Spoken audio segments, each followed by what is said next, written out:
दोस्तों नमस्कार, स्वागत है आप सभी का। एक बार फिर से चले जानते हैं मध्य प्रदेश की ताज़ा खबरों को। लेकिन उससे पहले अगर आपने अभी तक इस चैनल को सब्सक्राइब नहीं किया तो सब्सक्राइब कर लें, जिससे कि आपको मध्य प्रदेश की ताज़ा खबर रोजाना मिलती रहे। सबसे पहली खबर, चुनावी रिजल्ट के बाद गहमा गहमी शुरू। दिल्ली में अमित शाह से मिले सिंधिया, तोमर, विजयवर्गीय और प्रहलाद पटेल। मध्य प्रदेश में मुख्यमंत्री पद के संभावित दावेदारों के बीच की रेस रोचक होने वाली है। सबसे पहला और मजबूत दावा मुख्यमंत्री शिवराज सिंह चौहान का तो है ही, लेकिन दूसरी पंक्ति में खड़े दिग्गज भी एक्टिव हो गए हैं। नतीजे आने के दूसरे दिन ही केंद्रीय मंत्री ज्योतिरादित्य सिंधिया, पार्टी के राष्ट्रीय महासचिव कैलाश विजयवर्गीय, केंद्रीय मंत्री प्रहलाद पटेल, सांसद राकेश सिंह दिल्ली पहुंच गए हैं। माना जा रहा है कि 1-2 दिन में मध्य प्रदेश में मुख्यमंत्री पद को लेकर तस्वीर बैठक में साफ हो सकती है। दिग्गज नेताओं का कहना है कि संसद सत्र के लिए दिल्ली में है और भाजपा के प्रदेश अध्यक्ष बी डी शर्मा भी दिल्ली के लिए रवाना हो गए। बड़ी खबर, मोदी के माइक्रो मैनेजमेंट को लेकर बड़ी खबर। मध्य प्रदेश में 163 सीटों का बम्पर बहुमत लाने वाली भाजपा ने इस बार वोटिंग के लिए ऐसा माइक्रो मैनेजमेंट बनाया है जिसका तोड़ किसी दूसरे दल के पास नहीं था। पीएम मोदी ने इसकी शुरुआत जून 2023 से कर दी थी। लाल परेड ग्राउंड से उन्होंने मध्य प्रदेश के साथ देश के 10 लाख से अधिक कार्यकर्ताओं की चुनावी बैठक ली थी। मेरा बूथ मजबूत का मंत्र दिया। पीएम ने 14 करने वाले काम कार्यकर्ताओं को सौंप दिए और मॉनिटरिंग राष्ट्रीय अध्यक्ष जेपी नड्डा और राष्ट्रीय संगठन के महामंत्री बीएल संतोष ने किया। अगली खबर, विधानसभा चुनाव में कांग्रेस को मिली हार, कमलनाथ से मांगा गया इस्तीफा।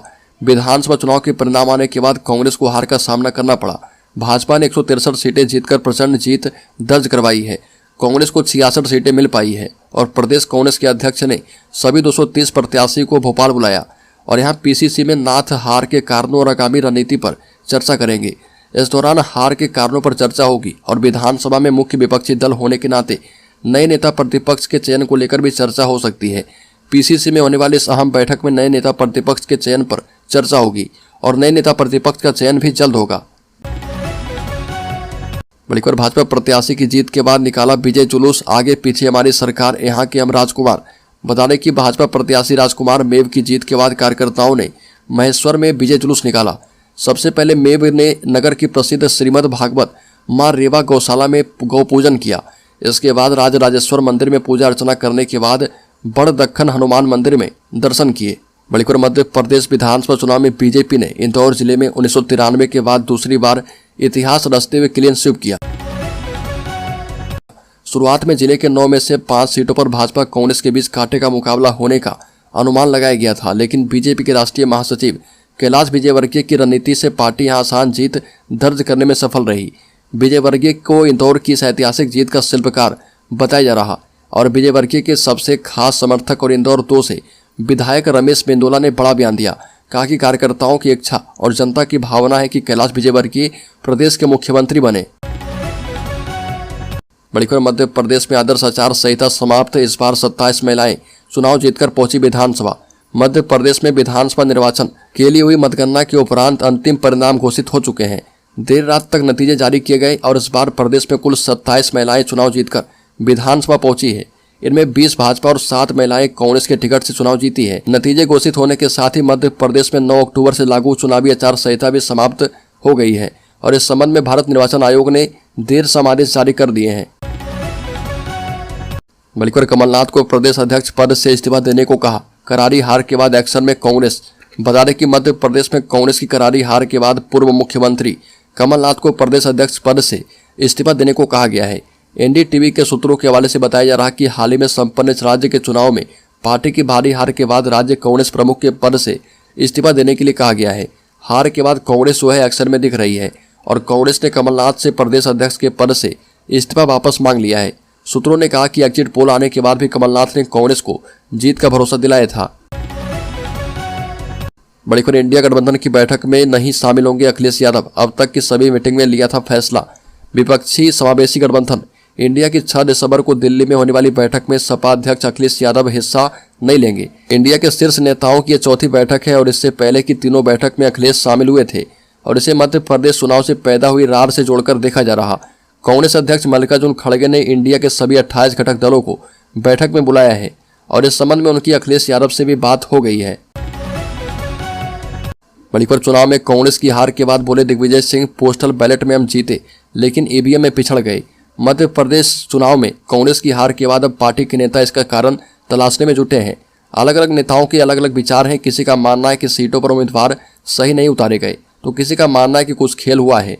पूर्व सीएम दिग्विजय सिंह ने इस बाबत ट्वीट करते हुए लिखा कि कांग्रेस पार्टी ने पोस्टल बैलेट में 199 सीटों पर बढ़त बनाई है। ये भी लिखा कि पोस्टल बैलेट के जरिए कांग्रेस को वोट देने वाले और हम पर भरोसा जताने वाले सभी मतदाताओं को धन्यवाद। बल्कि कांग्रेस की हार के बाद दिग्विजय सिंह ने ईवीएम पर उठाए सवाल, कहा कि जब तंत्र जीतता है तो जनता हारती है। बता दें कि कांग्रेस इस बार महज 66 सीटों पर सिमट कर रह गई। इस हार के बाद कांग्रेस में मंथन का दौर शुरू है। कांग्रेस की हार के बाद पूर्व मुख्यमंत्री और राज्यसभा सदस्य ने लिखा कि जब तंत्र जीतता है तो जनता हार जाती है और यही सच्चाई है। बल्कि उषा ठाकुर ने कांग्रेस पर साधा निशाना, कहा कि बीजेपी की प्रचंड जीत सनातन विरोधियों के लिए सबक है। मध्य प्रदेश में विधानसभा चुनाव के बाद अब बीजेपी के जीते हुए प्रत्याशियों ने कांग्रेस पर हमला शुरू कर दिया है।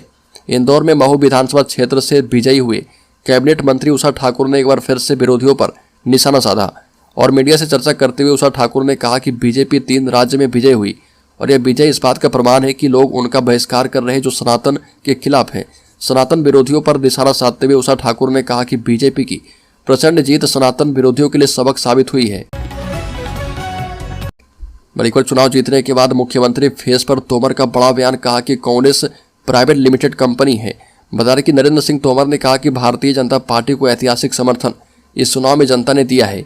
भारतीय जनता पार्टी की कोशिश रहेगी कि आने वाले कल में नई सरकार जनता के मुताबिक कार्य करे और मध्य प्रदेश को स्वर्णिम मध्य प्रदेश तब्दील करने की दिशा में आगे बढ़े। वहीं मुख्यमंत्री बनने के बारे में कहा गया कि भारतीय जनता पार्टी एक दल है, प्राइवेट लिमिटेड कंपनी नहीं है। इस दल की अपनी प्रक्रिया है, परिणाम आ चुके हैं, प्रक्रिया अपनाई जाएगी और इसके बाद निर्णय किया जाएगा। बल्कि मध्य प्रदेश में हो सकते हैं 2 डिप्टी सीएम, एक आदिवासी और एक ओबीसी चेहरा। मध्य प्रदेश में यूपी की तर्ज पर 2 डिप्टी सीएम हो सकते हैं। सूत्रों ने इस बात की जानकारी दी है। सूत्रों के मुताबिक इससे पहले एक आदिवासी और एक ओबीसी चेहरा हो सकता है। मध्य प्रदेश में एक लीडरशिप तैयार करने की बीजेपी की रणनीति है। जातियों के समीकरण को बीजेपी साधने की कोशिश में है। सूत्रों के मुताबिक एक ब्राह्मण चेहरे को सीएम बनाने की तैयारी है, लेकिन अभी फाइनल नहीं है। मध्य प्रदेश में बीजेपी ने 163 सीटें जीतकर बम्पर जीत हासिल की है। माना जा रहा है कि बीजेपी जातिगत समीकरण साधने के लिए ब्राह्मण चेहरे को मुख्यमंत्री, जबकि एक ओबीसी और एक आदिवासी चेहरे को उप मुख्यमंत्री बना सकती है और यही बीजेपी की रणनीति बताई जा रही है। एक बार सीएम शिवराज से मिले कमलनाथ, विधानसभा चुनाव में जीत पर दी बधाई। बता दें कि कमलनाथ ने शिवराज को विधानसभा चुनाव में जीत की बधाई दी और मिलकर बधाई दी। इस दौरान कमलनाथ के सुपुत्र और छिंदवाड़ा सांसद नकुल नाथ भी उनके साथ थे। सीएम हाउस से निकलते वक्त कमलनाथ ने मीडिया कर्मी से कहा कि मैं भी मुख्यमंत्री शिवराज सिंह से मिला और उन्हें बधाई दी है। जब मैं मुख्यमंत्री बना था तो वो भी मुझे बधाई देने आए थे। मैंने उन्हें आश्वस्त किया कि हम विरोधी दल रहेंगे, लेकिन प्रदेश हित में जो भी कार्य कर सकते हैं वो मदद करेंगे। बड़ी खबर, हार के बाद भोपाल पहुंचे नरोत्तम मिश्रा, शायराना अंदाज में दर्द किया बयां।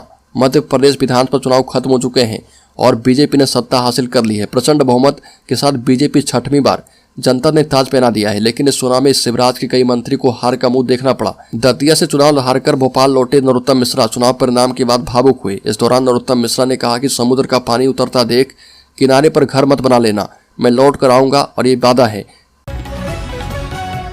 बड़ी खबर, 450 में सिलेंडर फ्री में स्कूटी और पढ़ाई फ्री। 3 राज्य में जीत के बाद भाजपा को पूरी करनी होगी मोदी वाली गारंटी। बता दें कि 199 में से 115 सीटें राजस्थान में और 230 में से 163 सीटें मध्य प्रदेश में भाजपा को मिला है। मध्य प्रदेश में बीजेपी को 450 रुपये में गैस सिलेंडर देने होंगे और गरीब परिवार की बच्चियों की 12वीं तक की पढ़ाई फ्री करवानी होगी। साथ ही यूनिफॉर्म, किताब और स्कूल बैग खरीदने के लिए हर साल 1200 रुपये देने का वादा भी किया गया है।